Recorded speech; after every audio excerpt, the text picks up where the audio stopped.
So I'm going to show you guys a torn and restored card here, and yeah, so if you read the email, you know that I'm showing you this video because I haven't really taught you all new magic tricks in a while, and I feel like giving you a new magic trick. So this is just a basic way of doing a torn and restored.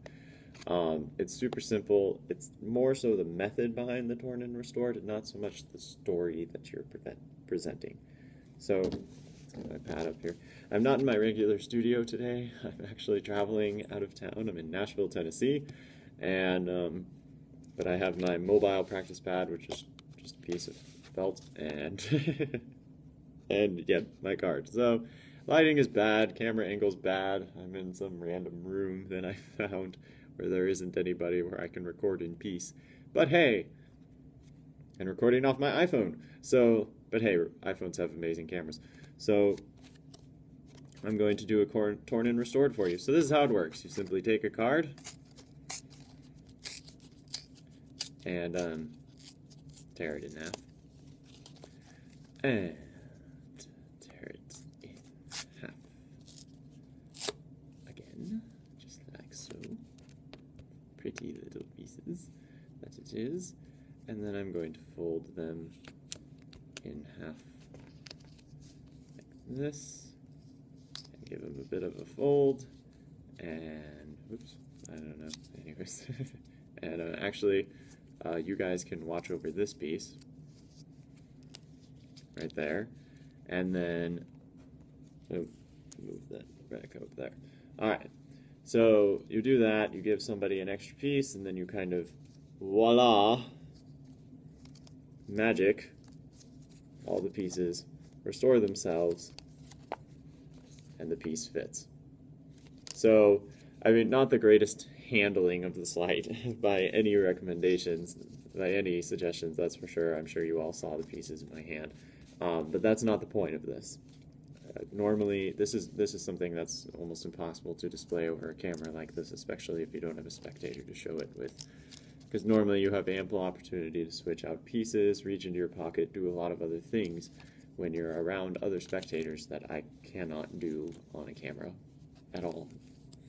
But that is not the point. I really want to teach you guys this because this is an effect that is super, super useful.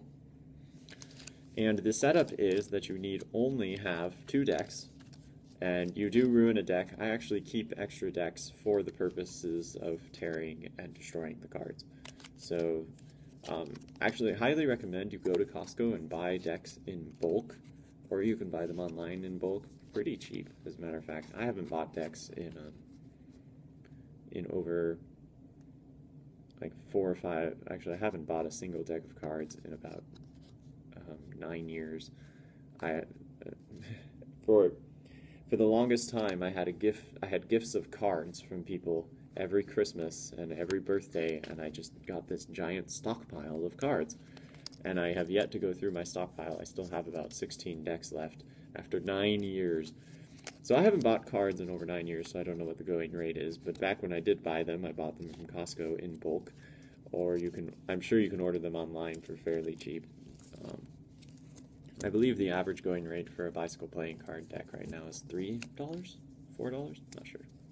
$2? I'm sure you can find it for $2. Try Amazon. Anyways, you're going to take a card out and you're going to tear one corner out of the card.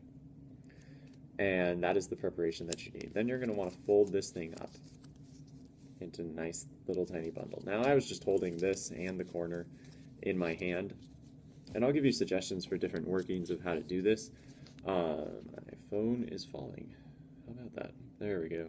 That's not better. Oh well, I'll wrap this up quickly. Anyways, I'll give you different suggestions on how to handle this, but after you do that, you're going to force the card to a spectator. Guys, go watch the previous videos and all the trainings that I've been sending out and everything if you want to learn how to force. I'm not going to teach it again here. And then you force the card to the spectator, the card that you ripped up. So I ripped up the 9 of spades. So the previous video cut out unexpectedly, so I'm back. Anyways, I left off saying that if you rip up the 9 of spades, you want to force the 9 of spades. It's very important that you force it. I have a better camera angle now. Unfortunately, I'm out of cards to rip up. So I can't really show you the workings again. But the workings are, but you learned the workings from the other video. Anyways, I'm going to have a nice list of various things that you can do with this down below. Actually, no, I'm not. Cut that out. So a couple of things you can do with this. Michael Amar had a very wonderful working where he would take the pieces and he would hand this back to the spectator, you know, and you hand this back to them when you're kind of shuffling or fiddling with the pieces.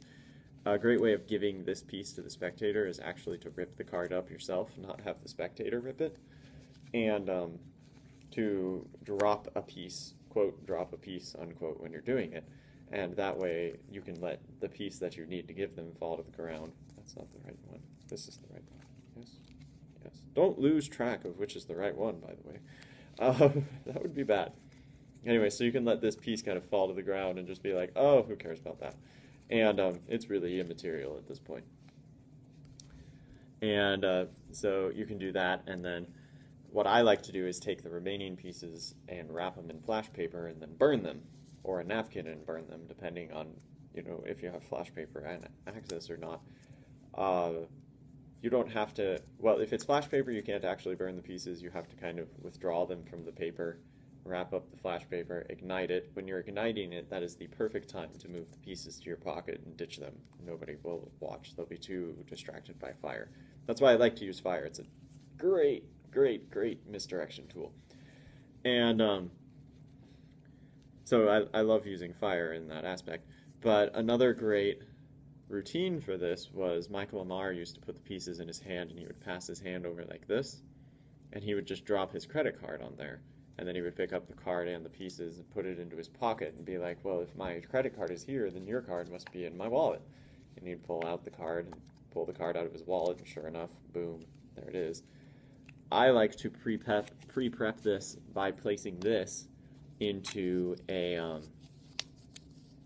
bill, like a rolled up bill or something like that.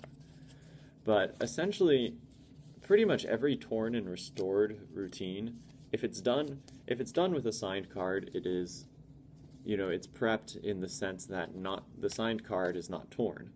If it's done with a corner, then all that is torn previously and set. And in that aspect, it's very much like a revelation routine, where you're forcing a card with a previous way of revealing the card already in the works. So I wanted to show you this because it really, really goes well with a riffle shuffle, which we learned in previous videos. So this is like a bonus video for you guys. I really hope you enjoy it and go and use this routine. This is just a basic way of tearing and restoring a card, and the possibilities are infinite and numerous. You could have a box out sitting on the stage, and that's been sitting there for hours and hours and hours and hours. Don't have a magic show that lasts that long, though. But you get the point. And then somebody goes and opens, you know, you make these pieces disappear. And then somebody goes and opens the box, and oh, poof, there it is. But the basic crux of this is, at its core, you have to have a card, and you make a tear in it. Then you prepare to reveal this restored card in some way, be it in a lemon, in your wallet, in a box, with a fox. Yeah, well, I'm not going to go Dr. Seuss on you. But, so you do that, and then you force that same card to the spectator, and either you or the spectator tear it up. In the process, you take the pieces, and you give them one, and they take that piece, and then you somehow make these pieces vanish. The best way I like to do this is a restored gone wrong. So I'll sometimes even just go, you know, poof, whoops, but I like to do gone wrong magic tricks. That's very much my style. And then after that, after you make these pieces vanish, you then proceed with revealing the restored card that you had. So that is the basic crux of a torn and restored routine. This works with cards, it works with bills also. It works with any piece of paper that you have previously prepared. I did this with a giant little face for a church production that I did. I did it with a giant face of Jesus that I drew, and it was a terrible picture of Jesus, but it made all the kids laugh and they thoroughly enjoyed it. So I did the same type of thing. Torn and restored, I just had to copy my picture onto another piece of paper, but I drew it, so it worked out anyways. So this is a torn and restored effect that you can all use. I hope you enjoy it.